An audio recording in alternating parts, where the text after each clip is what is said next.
As I've grown up, I've learned one very potent fact. Life is hard. Doing the right thing is hard. Being there for your friends and family is a hard thing to do. Heck, just getting out of bed, putting on your shoes, making sure you showered and brushed your teeth, that's hard to do. That is a commendable action that you should be proud of if you accomplish it on any given day. The book we've been going through this whole time is all about making your life as easy and pleasurable as humanly possible. I know it may not sound like that. It might sound like a book full of rules, a book full of parental structures that you just broke out of if you're an adult, or that you're struggling to break out of if you're still a child. But it's a rule book. It's an instruction manual on how to become a more well-rounded and better individual.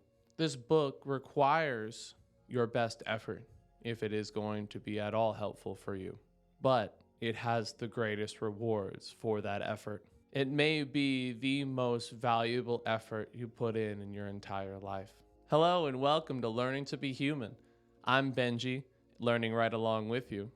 Today's episode is about habit number 7, sharpening the saw. This habit is a culmination of the entire book. It combines all the other habits and it leaves you with what I like to call homework.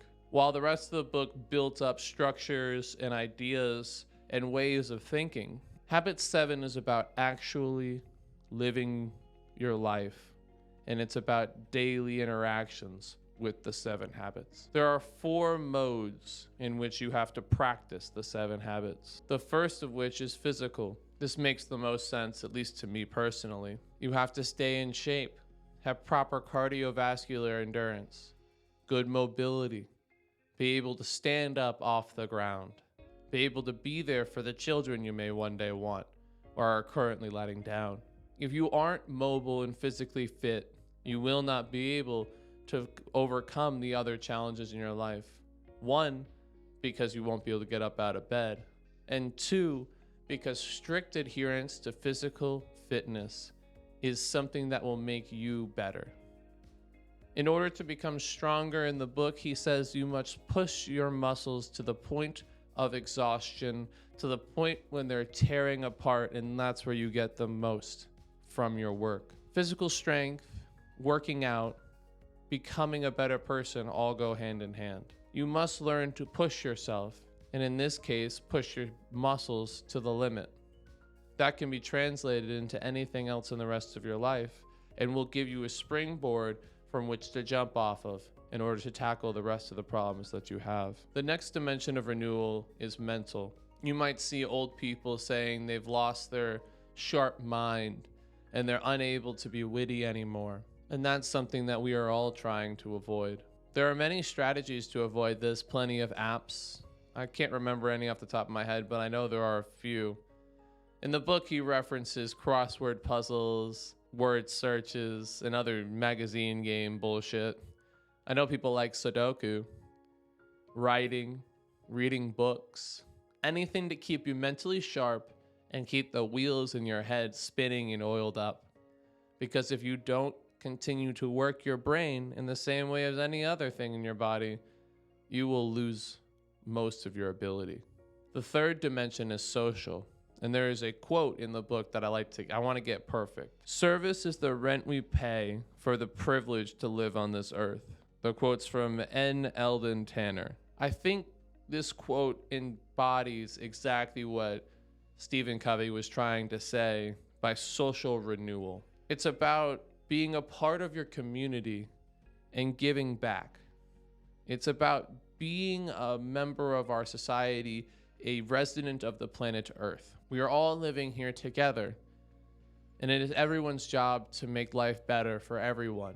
I like to think that even the weakest person can help the strongest at the thing they're weakest at, because we all can be aided, and aid can come from all kinds of directions. So do your best to try to be nice and smile and wave and be a pleasure to be around. I remember I saw this, I believe it was Chris Williamson. He has this podcast, Modern Wisdom, that I thoroughly enjoy. On it, he was talking about how sometimes when you talk to people, you think, wow, that guy's the best. And sometimes when you talk to people, you say, wow, I really feel like I can do anything.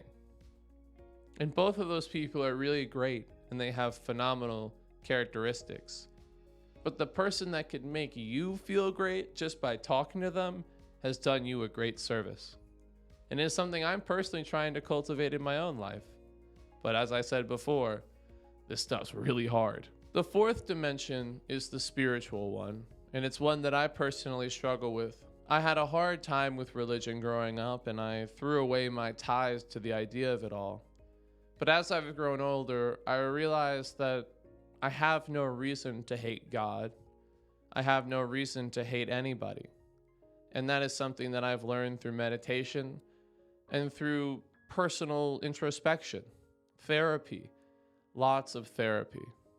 And I believe what Stephen was trying to say is that we need an aspect of ourselves that is beyond this place, this temporal place that we're in. And you have to have time to recognize your place in this world and who you really are and what you really want. Earlier in the book, he talks about the idea of, have you done this by design or have you done this by default? Are these the patterns that you were taught by your parents, by your family? Or are these the patterns that you want to make and create and make stronger for yourself? When we meditate, we think about the design, and we think about the framework and the aspects of our lives that we do and don't like. The space, the openness, and the quiet allows our brain to finally show us what they've been hiding away all this time. In our lives, we are all sculpted. We're all molded and made, whether we like it or not. We have plenty of things in our lives that we didn't put there. We didn't mean for that to be there, and yet it is. I think of plenty of habits that I have in my life that were taught to me by my parents, taught to me by my older sibling, taught to me by my friends. All of these habits being true and untrue in varying levels of regard. And yet, I still have to figure out who I am through those sculpts, through those things around us. And it's very difficult to tear down the old structure and build up a new one. In our lives, we have the ability to mold the people around us in the same way we've been molded. So you have to understand that your words have power, especially with the people that care most about you. Having a good attitude, being positive, being abundant, thinking about growth, your life better, but it'll also make the lives of those around you better. It'll make them understand that there is another way, another option to choose, a third alternative.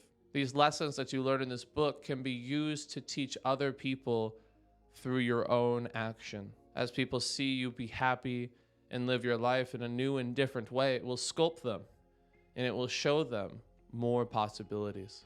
Jordan Peterson likes to talk about the idea of your own personal ability as a moral virtue. The more you can do, the better you can help society. And the less you can do, the more you take away from your initial peak ability. We need to all strive to become our best as a moral imperative, so we don't deny the world of what we can offer when we have everything we need and when we give our all. We have to understand that we only get one shot at life. You only get one chance to wake up, and you only get one chance to go to sleep every single day. So take advantage of it. Use these tools in this book to make sure that your life is better and the lives of those around you are better as well. Thank you, and have a great day.